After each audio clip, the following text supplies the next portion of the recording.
On June 16, 1941, a group of scientists, led by anthropologist Mikhail Gerasimov, began excavating the Gur-e Amir Mausoleum in Samarkand, Uzbekistan. Their expedition had horrible consequences for Russia and the whole world. So goes the infamous legend of Timur's curse.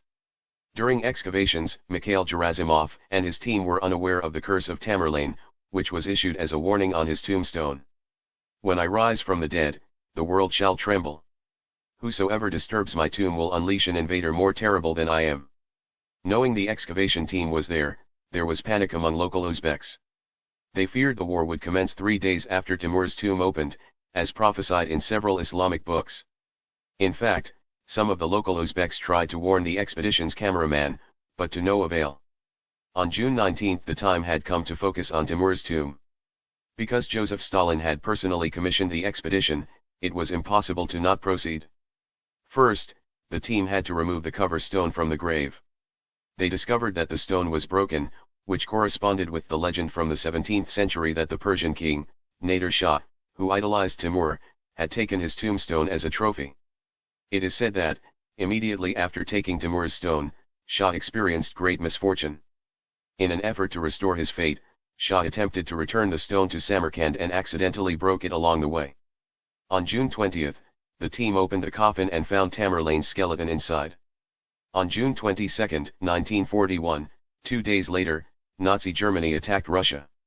History's most horrifying war followed, seeing Russia lose a total of 26.6 million men and women. And Timur's curse came to being. Hitler was a more terrible invader than himself. Now is this a consequence of a curse?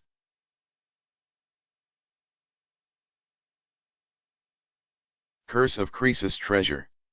The curse of the treasure dates back to 1965 when it was discovered in the village of Gur in the western province of Uzak by 5 villagers who dug up the tumulus of a princess from Lydian times and stole the jewelry that had been buried with her. Villagers robbed the rest of the treasures in 1966 and took 150 artifacts consisting of gold jewelry and silver pots, followed by a final theft that took place in 1968 where the fortune seekers could not find jewelry but wall paintings. The villagers illegally sold the Lydian artifacts to a smuggler, but instead of getting rich and living a happy life, they came across many misfortunes, leading villagers in the area to believe that the treasure was cursed. Villagers from Uzak told one reporter that one of the thieves had lost 3 of his sons, one of whom was gruesomely murdered with his throat slit.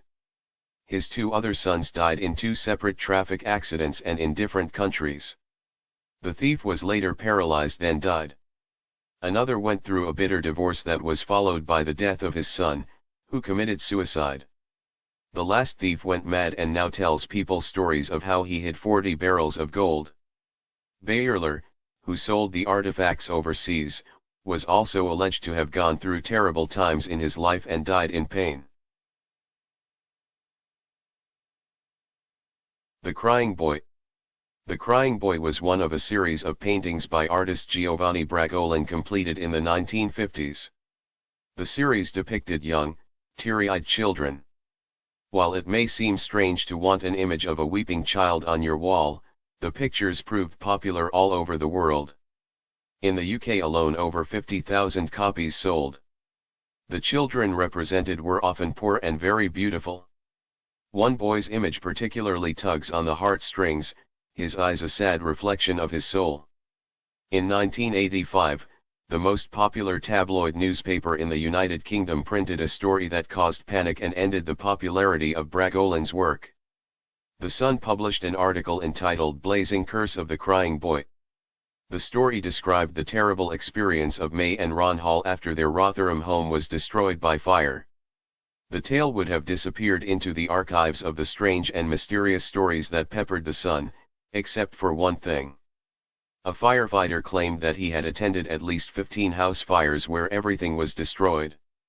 The only thing left complete in each home was the picture of the crying boy.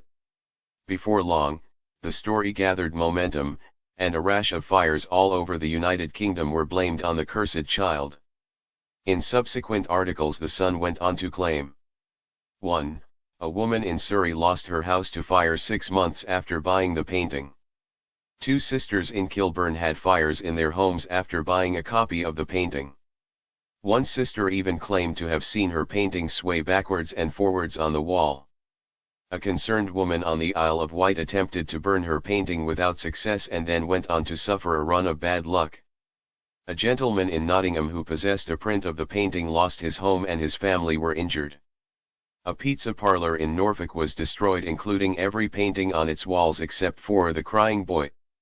When the Sun reported that even rational firefighters refused to have a copy of The Crying Boy in their homes, the reputation of the painting was damned forever. So why would this seemingly innocent series of paintings be cursed? Before long, speculation was rife. Theories ranged from the little boy being a gypsy child whose family placed a curse on the artist. Some claimed that the child had died in a fire and his spirit was trapped in the painting. The most enduring story claimed the crying boy accidentally set fire to the studio of the artist who had painted him. The child's parents had also been killed in a blaze. Wherever the little orphan went, fires mysteriously followed, earning him the nickname Diablo or Devil.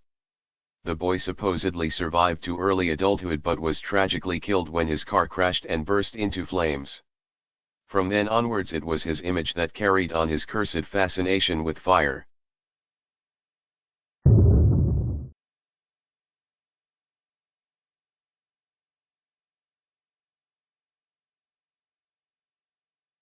Subscribe our YouTube channel Inkling Suspense and hit the bell icon to get the latest notification. Don't forget to like, comment and share.